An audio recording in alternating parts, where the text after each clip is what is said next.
What is your message from Captain Price? Meta Kareem. Call me Alex. I'm listening, Alex. This is classified. Hello, welcome to Eat Sleep Game. My name is Luke and this is my review for Call of Duty Modern Warfare.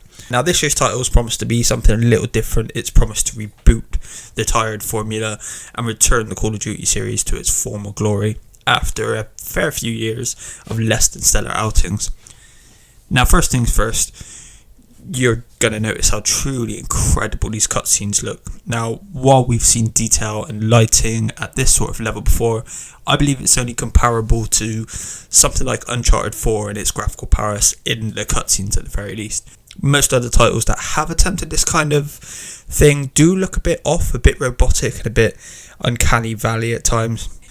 Now, while the rest of the game doesn't hit the same sort of levels, it is still a great looking game. The use of light is, again, great here, especially in the darker areas. The sparse use of light really adds to that experience.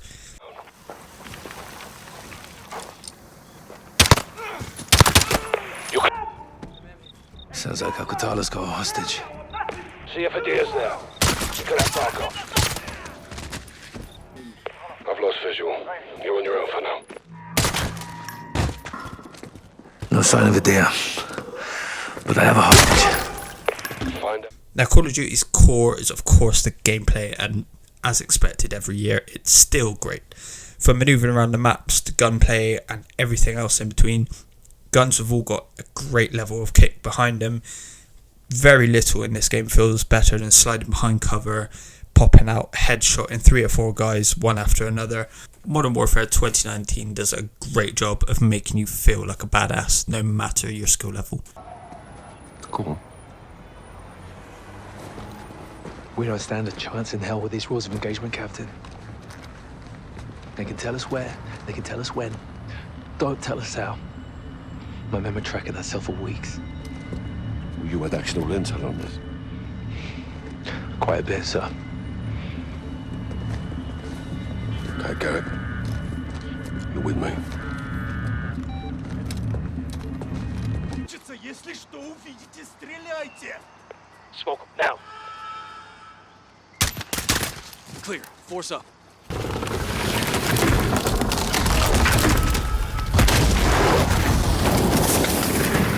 Burner!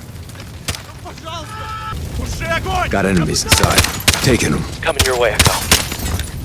Roger, Hitman's coming. I really want to throw a lot of praise towards the audio department in this year's game as well. The characters, especially Captain Price, are all performed exceptionally well, and not a single character sounds out of place or offbeat. It all does sound real and organic. The sound effects here are not only stellar, but they're also really loud as well, so fair warning if you're using headphones out there. Every gun has got a great pop to it, be it a simple 9mm, any of the smaller guns on that sort of ilk, or the heftier weapons like a sniper rifle or shotgun. All of them have got varying degrees of volume and all sound fantastic as well. Even down to the environmental sound effects here, they're all fantastic, from the sound of bombs being detonated and the accompanying pandemonium that goes along with that, down to the subtle sounds of the night, such as like a light wind or grass under your boot, all sound really lifelike. Call of Duty Modern Warfare 2019 may have the best audio design of any game that's launched this year. No guarantees Russian army won't respond on this case. Understood, Alex. Just locate the gas, commandeer Barkov's trucks, and get off the X before the tide turns. Copy, Watcher. We'll handle it.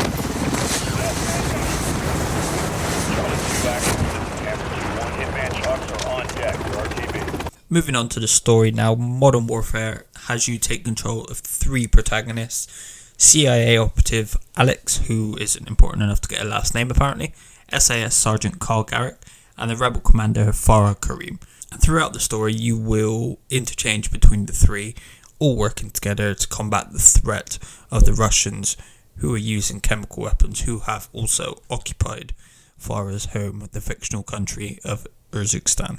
And right from the end of the first mission, you find yourself on the back foot. If it can go wrong, it does, and it's a nice change of pace to feel somewhat powerless to prevent these attacks, despite the game making you feel like a complete badass with its great gunplay. You do really feel up against it, and every single time you feel like you're just about turning the tide, your legs just get cut out from under you.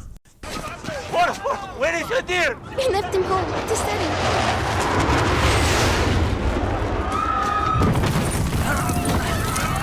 This time Call of Duty takes a really grounded approach to war, and you see and feel all of the horrors that entails.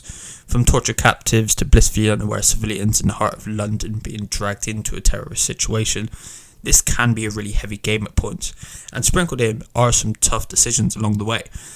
But while these decisions do tempt you as well as test you and the character's morals, these decisions aren't really that impactful, and that's really down to the fact that they are used as a background act. They're not really used as the main focal point of the scene they're in. They are just set dressing, so they don't really pack the sort of punch that they perhaps were aiming for.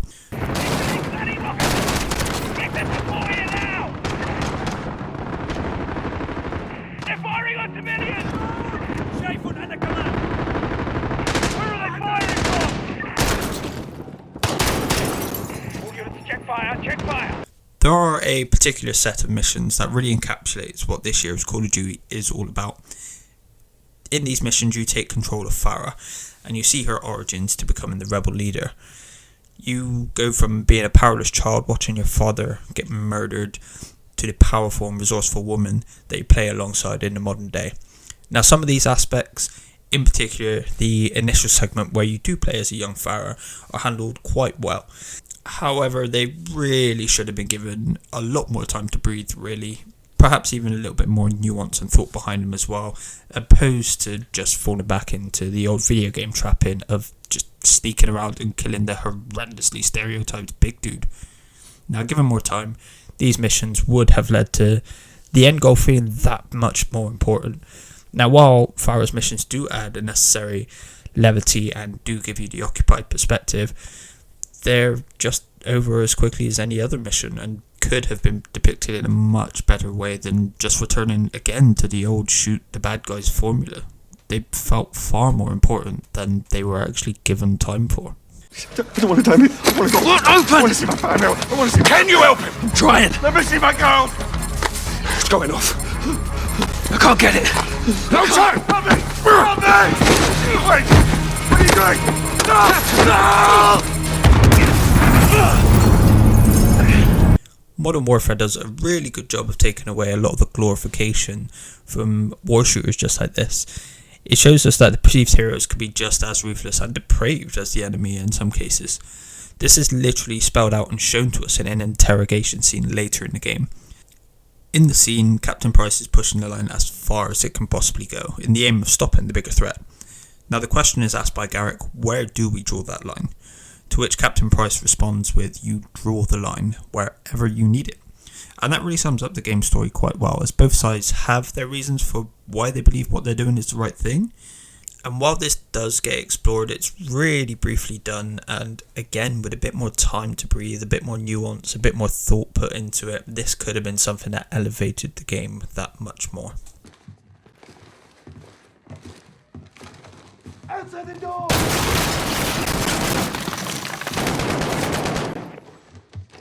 We won't get up here now. Roger. My favourite missions in this year's Call of Duty were the smaller townhouse missions, actually. They're really cramped, they're very personal, and with very little room to manoeuvre, they rely on your quick reactions and the element of surprise. So the second they spot you, game's over pretty much, because everyone knows where you are and what you're doing. And from the moment you step into these houses, you can feel the difference here. You feel the tension, you feel on edge, and that puts you in the perfect frame of mind for the situation at hand.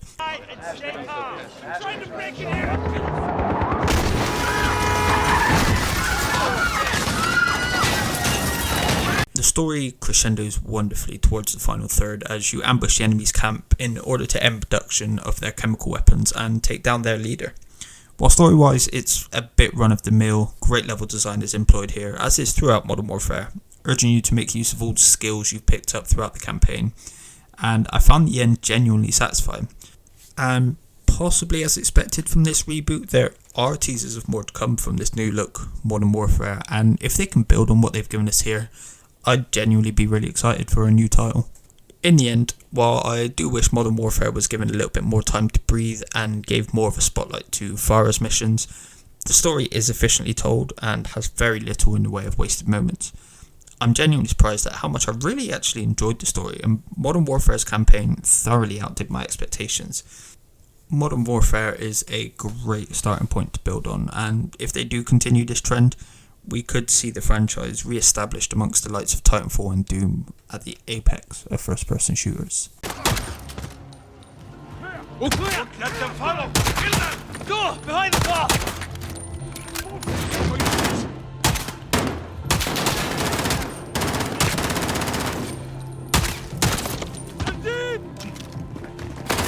Last call, boys. Don't let him get away! Take it! Yeah.